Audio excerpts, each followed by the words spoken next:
what we've seen in the U.S. just in the last year, we've coming off our worst year in terms of violence towards law enforcement officers. We've had 346 officers that were shot in the line of duty last year, 63 of which died as a result of that.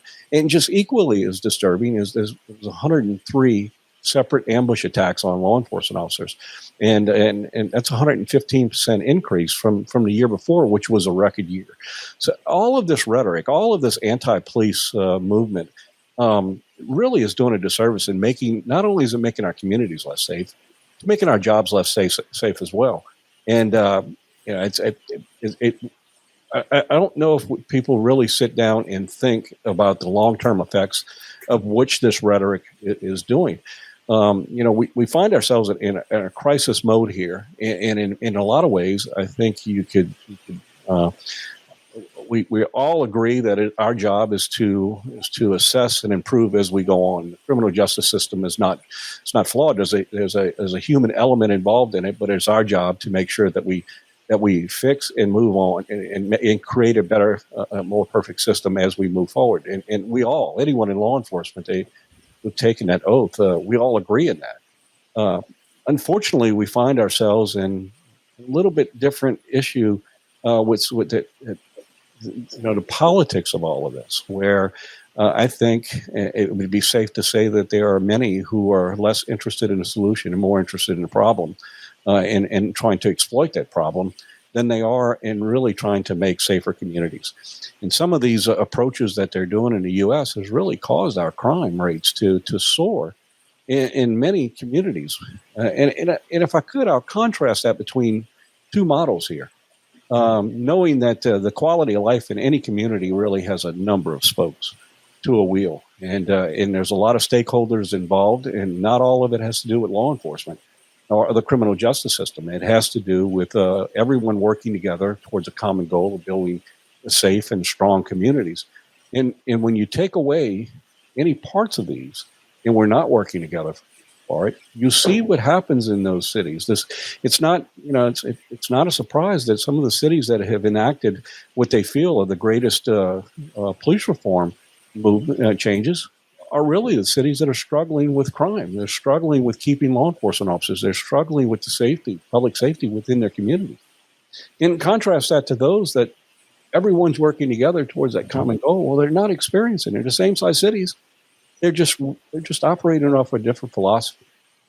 How do we? Yeah, you're absolutely right, Pat, and I think you just touched on a very important point. I think where I think activists and some of our elected officials have made the mistake is they've sort of turned this into an either-or proposition. You either have policing and law enforcement, or you don't. And I think where there's an opportunity for success, it's when there's collaboration, when people are working together, because community safety is not about it's not just about law enforcement or a law enforcement approach to every issue. It's about working together with all of the other public institutions that provide service to communities and contribute to community safety and community wellness. It's about working together and coming up with solutions to some challenging issues that have, pieces of those issues are for sure require a criminal response or law enforcement response. But there are many other pieces that require, a health response, a social response, and it's about putting all those services together to get to those better outcomes. And it is so frustrating. And the other 2 points I would like to make. One is another frustration, and I suppose an irony of this conversation that's been happening in this disproportionate focus on just law enforcement, is the people that pay the biggest price, in my view, are the most vulnerable people in our communities. They're the ones that are actually, these activists and critics of law enforcement. They purport to be speaking on behalf of, vulnerable and marginalized people in our communities. Yet, many of the things they do are having the most negative impact on those very people that they're saying they're there to support. So that's frustrating as hell. The other piece, and you touched on it, is, you got 800 law enforcement personnel in the United States. We've got about 80 or 90 in Canada.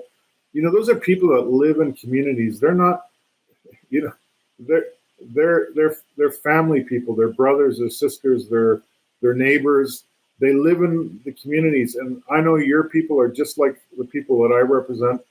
They're the people that coach. They volunteer in those communities. So in addition to whatever length of shift they work as a law enforcement person, they're out in the community. They're volunteering at the church. They're coaching basketball or football. They're the scout leaders. They're making a contribution beyond what their law enforcement responsibilities are.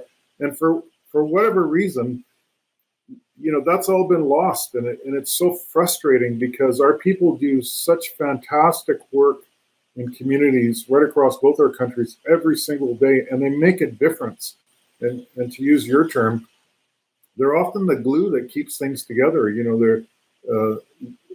They're assisting all manner of people. It's not just about arresting. Like, you could talk to a cop in any community any day of the week, and they'll tell you about the people they've arrested or the cases that they worked on, but they'll also tell you about the homeless person that they bought a meal for, or gave a cigarette to, or someone else that they give a helping hand to, or the lost kid that they brought home.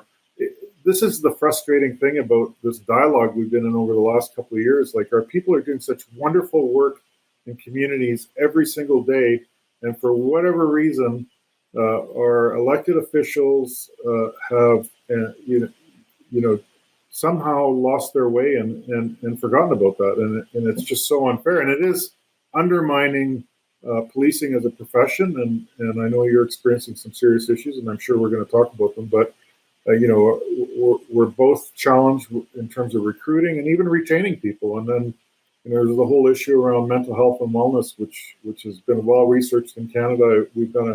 It's a key focus for us nationally. We've done quite a bit of work around it. And,